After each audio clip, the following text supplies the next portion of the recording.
ಮುಂಗಾರು ಮಳೆ ಇಲ್ಲದೆ ಕಂಗೆಟ್ಟ ರೈತರಿಗೆ ಇದೀಗ ಗುಡ್ ನ್ಯೂಸ್ ಸಿಗ್ತಾ ಇದೆ. ಮುಂದಿನ 7 ದಿನ ಕರ್ನಾಟಕದಾದ್ಯಂತ ಮಳೆಯಾಗುತ್ತೆ.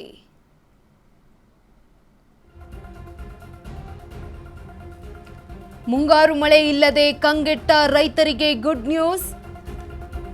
ಮುಂದಿನ 7 ದಿನ ಕರ್ನಾಟಕದಾದ್ಯಂತ ವರುಣನ ಆರ್ಭಟ. ರಾಜ್ಯದಾದ್ಯಂತ ಗುಡುಗು ಸಿಡಿಲು ಮತ್ತು ಜೋರಾದ ಗಾಳಿ ಬೀಸಲಿದೆ. ಕರಾವಳಿ ಹಾಗೆ ಒಳನಾಡಿನಲ್ಲಿ ಭಾರಿ ಮಳೆಯ ಮುನ್ಸೂಚನೆ. ದಕ್ಷಿಣ ಒಳನಾಡಿನ ಜಿಲ್ಲೆಗಳಲ್ಲೂ ಜುಲೈ 3ರವರೆಗೆ ಭಾರಿ ಮಳೆಯಾಗುತ್ತೆ. ಕರಾವಳಿಗೆ ಯೆಲ್ಲೋ ಅಲರ್ಟ್ ಘೋಷಣೆ ಮಾಡಿರುವ ಹವಾಮಾನ ಇಲಾಖೆ.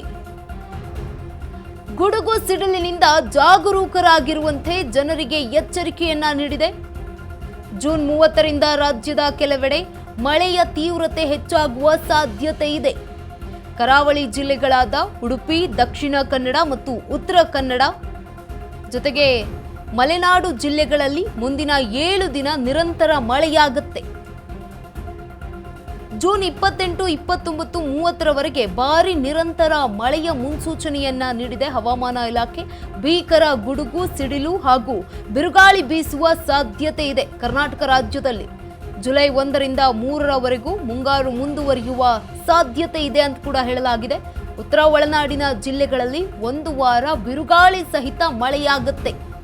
ಜುಲೈ ಮೊದಲ ವಾರದಲ್ಲಿ ದಕ್ಷಿಣ ಒಳನಾಡಿನಲ್ಲಿ ವರುಣನ ಅಬ್ಬರ ಜೋರಾಗಿರುತ್ತೆ. ಈ ಕುರಿತು ಹವಾಮಾನ ಇಲಾಖೆ ವರದಿಯನ್ನ ನೀಡಿರುವಂಥದ್ದು. ಮುಂಗಾರು ಇಲ್ಲದೆ ಕಂಗೆಟ್ಟಿದ್ದಂತಹ ರೈತರಿಗೆ ಇದೀಗ ಗುಡ್ ನ್ಯೂಸ್ ಸಿಗ್ತಾ ಇರುವಂಥದ್ದು. 7 ದಿನ ಕರ್ನಾಟಕದಾದ್ಯಂತ ವರುಣನ ಆರ್ಭಟ ಮುಂದುವರಿಯುತ್ತೆ. ರಾಜ್ಯದಾದ್ಯಂತ ಗುಡುಗು ಸಿಡಿಲು ಮತ್ತು ಜೋರಾದ ಗಾಳಿ ಬೀಸುತ್ತೆ. ಕರಾವಳಿ ಹಾಗೆ ಒಳನಾಡಿನಲ್ಲೂ ಕೂಡ ಭಾರಿ ಮಳೆಯ ಮುನ್ಸೂಚನೆಯನ್ನ ನೀಡಿರುವಂಥದ್ದು ಹವಾಮಾನ ಇಲಾಖೆ.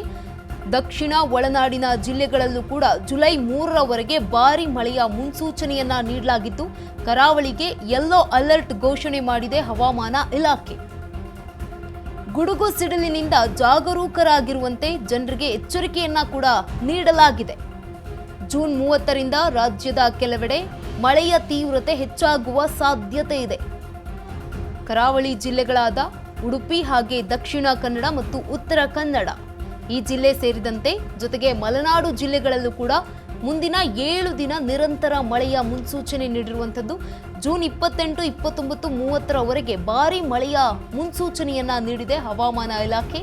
ಭೀಕರ ಗುಡುಗು ಸಿಡಿಲು ಹಾಗೂ ಬಿರುಗಾಳಿ ಬೀಸುವ ಸಾಧ್ಯತೆ ಇದೆ. ಕರ್ನಾಟಕ ರಾಜ್ಯದಾದ್ಯಂತ ಮಳೆ ಮುಂದುವರಿಯುತ್ತೆ.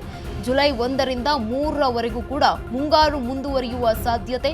ಉತ್ತರ ಒಳನಾಡಿನ ಜಿಲ್ಲೆಗಳಲ್ಲಿ 1 ವಾರದ ಬಿರುಗಾಳಿ ಸಹಿತ ಮಳೆ ಉಂಟಾಗುತ್ತೆ. ಜುಲೈ ಮೊದಲ ವಾರದಲ್ಲಿ ದಕ್ಷಿಣ ಒಳನಾಡಿನಲ್ಲಿ ವರುಣನ ಅಬ್ಬರ ಹೆಚ್ಚಾಗುತ್ತೆ. ಇನ್ನು ಮುಂಗಾರು ಮಳೆ ಇಲ್ಲದೆ ಕಂಗೆಟ್ಟಿದ್ದಂತಹ ರೈತರಿಗೆ ಇದೀಗ ಸಿಹಿ ಸುದ್ದಿನೇ ಅಂತ ಹೇಳಬಹುದು. ಮುಂದಿನ 7 ದಿನ ಕರ್ನಾಟಕದಾದ್ಯಂತ ವರುಣಾರ್ಭಟ ಮುಂದುವರಿಯುತ್ತೆ.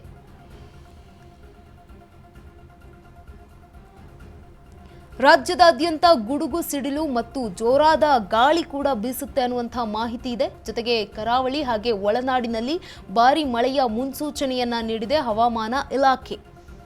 ದಕ್ಷಿಣ ಒಳನಾಡಿನ ಜಿಲ್ಲೆಗಳಲ್ಲೂ ಕೂಡ ಜುಲೈ 3ರವರೆಗೆ ಭಾರಿ ಮಳೆಯ ಮುನ್ಸೂಚನೆಯನ್ನ ನೀಡಿದೆ. ಜೊತೆಗೆ ಕರಾವಳಿ ಭಾಗಗಳಲ್ಲಿ ಯೆಲ್ಲೋ ಅಲರ್ಟ್ ಅನ್ನ ಕೂಡ ಘೋಷಣೆ ಮಾಡಿರುವಂಥದ್ದು ಇಲಾಖೆಯ ವತಿಯಿಂದ. ಗುಡುಗು ಹಾಗೆ ಸಿಡಿಲಿನಿಂದ ಜಾಗರೂಕರಾಗಿರುವಂತೆ ಜನರಿಗೆ ಎಚ್ಚರಿಕೆಯನ್ನ ಕೂಡ ಕೊಟ್ಟಿದೆ ಹವಾಮಾನ ಇಲಾಖೆ. ಜೊತೆಗೆ ಜೂನ್ 30ರಿಂದ ರಾಜ್ಯದ ಕೆಲವೆಡೆ ಮಳೆಯ ತೀವ್ರತೆ ಹೆಚ್ಚಾಗುವ ಸಾಧ್ಯತೆ ಇದೆ. ಕರಾವಳಿ ಜಿಲ್ಲೆಗಳಾದ ಉಡುಪಿ, ದಕ್ಷಿಣ ಕನ್ನಡ ಮತ್ತು ಉತ್ತರ ಕನ್ನಡ ಜಿಲ್ಲೆಗಳಲ್ಲಿ ಜೊತೆಗೆ ಮಲೆನಾಡು ಜಿಲ್ಲೆಗಳು ಸೇರಿದಂತೆ ಮುಂದಿನ 7 ದಿನ ನಿರಂತರವಾಗಿ ಮಳೆಯಾಗುತ್ತೆ ರಾಜ್ಯದಲ್ಲಿ. ಜೂನ್ 28, 29 ಹಾಗೆ 30ರವರೆಗೆ ಭಾರಿ ನಿರಂತರವಾಗಿ ಮಳೆಯ ಮುನ್ಸೂಚನೆಯನ್ನ ನೀಡಿರುವಂಥದ್ದು ಭಾರತೀಯ ಹವಾಮಾನ ಇಲಾಖೆಯಿಂದ ಈ ಒಂದು ವರದಿ ಬಂದಿರುವಂಥದ್ದು. ಮುಂದಿನ 7 ದಿನ ಕರ್ನಾಟಕದಾದ್ಯಂತ ಮಳೆಯ ಅಬ್ಬರ ಜೋರಾಗುತ್ತೆ. ಕಂಗೆಟ್ಟಿದ್ದಂತಹ ರೈತರಿಗೆ ಈಗ ಸಂತಸದ ಸುದ್ದಿ ಅಂತಾನೆ ಹೇಳಬಹುದು. ಕರಾವಳಿ ಹಾಗೆ ಒಳನಾಡಿನಲ್ಲಿ ಭಾರಿ ಮಳೆಯ ಮುನ್ಸೂಚನೆಯನ್ನ ಕೂಡ ನೀಡಿರುವಂಥದ್ದು. ಕರಾವಳಿ ಭಾಗದಲ್ಲಿ ಯೆಲ್ಲೋ ಅಲರ್ಟ್ ಅನ್ನ ಕೂಡ ಘೋಷಣೆ ಮಾಡಿದೆ ಹವಾಮಾನ ಇಲಾಖೆ.